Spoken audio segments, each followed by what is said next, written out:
আসসালামু আলাইকুম। 40তম বিসিএস এর বাংলা প্রশ্নের সমাধান। দ্বারা দিয়া কর্তৃক বাংলা ব্যাকরণ অনুযায়ী কোন বিভক্তি? দেখুন, দ্বারা দিয়া কর্তৃক তৃতীয়া বিভক্তি। দ্বারা দিয়া কর্তৃক তৃতীয়া বিভক্তি। অভিরাম শব্দের অর্থ সুন্দর। অভিরাম শব্দের অর্থ সুন্দর। বাংলা কীটপ্রত্যয় সাধিত শব্দ খেলনা। বাংলা কীটপ্রত্যয় সাধিত শব্দ খেলনা। গির্জা কোন ভাষার অন্তর্গত শব্দ? গির্জা পর্তুগিজ শব্দ। গির্জা পর্তুগিজ শব্দ। অ্যাটাস্টেড এর পরিভাষা হচ্ছে সত্যায়িত।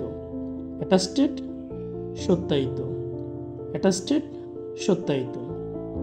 কোনটি শুদ্ধ বানান? দেখুন, প্রজ্জ্বল পয়ের রফালা ওকার ওরকার জয় জয় বল প্রজ্জ্বল।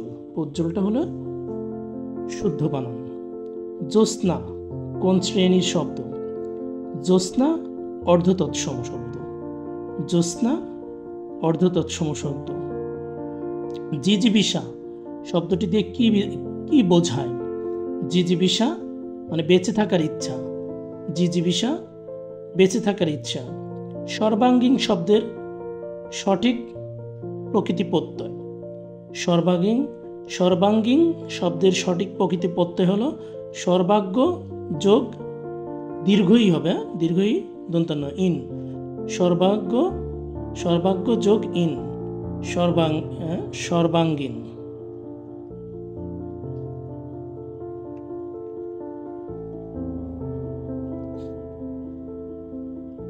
তারপরে হচ্ছে অন্যের রচনা যে চুরি করাকে বলে কুম্ভিলক বৃত্তি। অন্যের রচনা থেকে চুরি করাকে বলা হয় কুম্ভিলক বৃত্তি। ঊর্ণনাভ শব্দটি দিয়ে বোঝায় মাকড়সা। ঊর্ণনাভ শব্দটি দিয়ে বোঝায় মাকড়সা। বাংলা আধুনিক উপন্যাসের প্রবর্তক ছিলেন বঙ্কিমচন্দ্র চট্টোপাধ্যায়। বাংলা আধুনিক উপন্যাসের প্রবর্তক ছিলেন বঙ্কিমচন্দ্র চট্টোপাধ্যায়।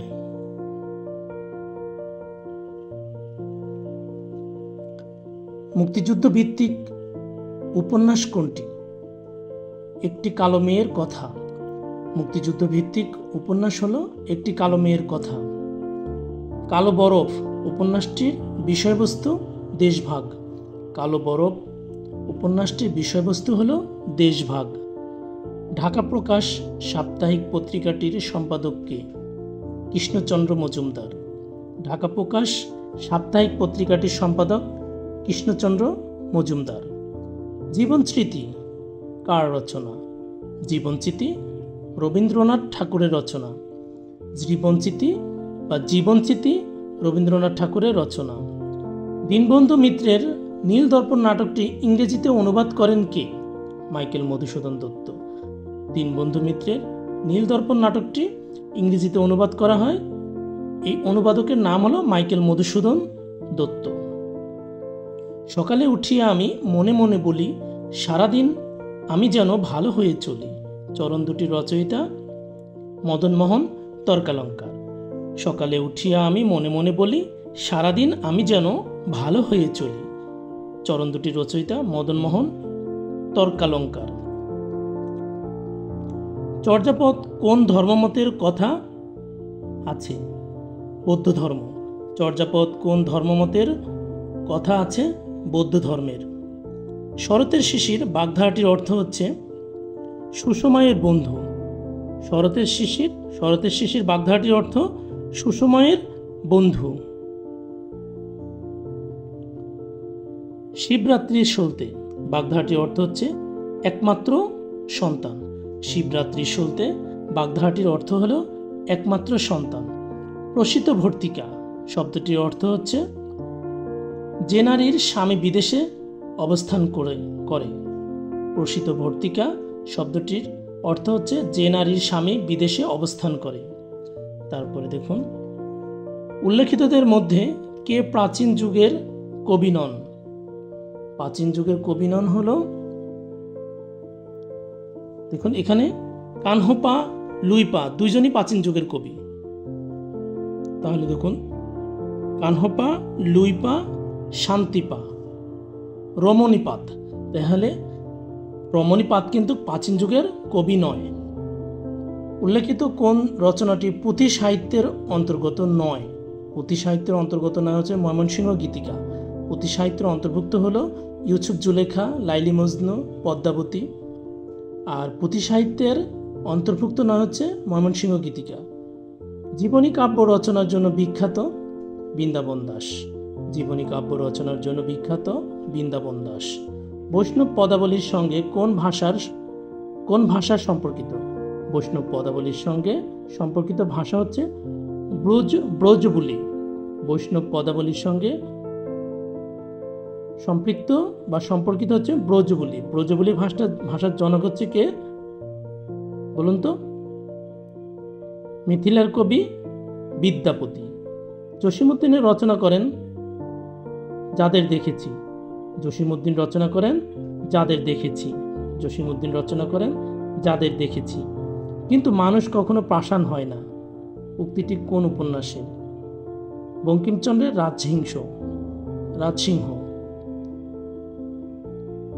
কিন্তু মানুষ কখনো পাষাণ হয় না, উপন্যাসটির উক্তিটি হচ্ছে বঙ্কিমচন্দ্রের রাজসিংহ।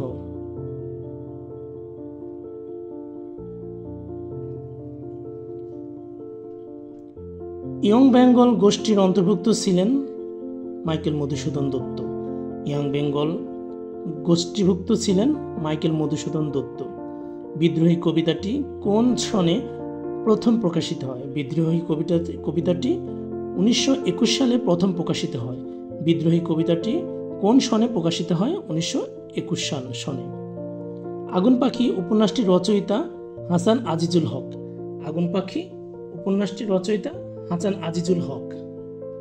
21শে ফেব্রুয়ারির বিখ্যাত নাটক গানটির সুরকার কে? 21শে ফেব্রুয়ারির বিখ্যাত গানটির সুরকার আলতাফ মাহমুদ। 21শে ফেব্রুয়ারির বিখ্যাত গানটির সুরকার হলো আলতাফ মাহমুদ। বাক্যের ক্রিয়ার সাথে অন্য পদের যে সম্পর্কিত তাকে কি বলে? তাকে বলে কারক। দেখুন বাক্যের ক্রিয়ার সাথে অন্যান্য পদের যে সম্পর্কিত তাকে কি বলে?